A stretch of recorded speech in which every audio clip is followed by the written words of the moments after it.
Now, managing these new tensions doesn't mean that we pretend that differences do not exist.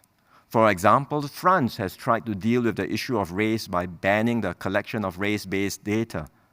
But the problem has not gone away. Instead, France has seen a surge of racial protest in recent years, with many minority groups calling for the government to collect race-based data so as to better inform policy making. The lesson is this: simply ignoring identities and tribes does not mean they no longer exist.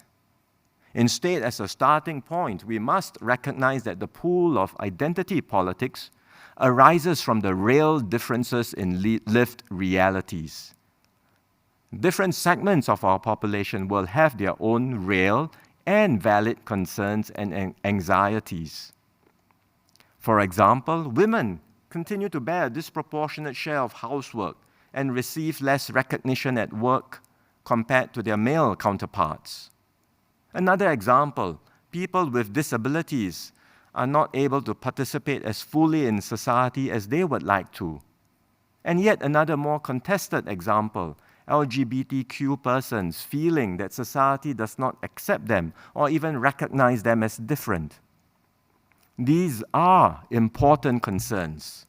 One cannot say to any of these groups that their concerns are illegitimate or exaggerated. For if we are to live up to the founding ethos of Singapore, every Singaporean deserves a place in our society, regardless of his or her background, status, or racial or cultural identity. This is what a fair and just society must mean, and we cannot, in the name of avoiding the dangers of identity politics, deny the rights of a variety of groups to organize themselves so as to gain recognition for their concerns or seek to improve their conditions and well-being.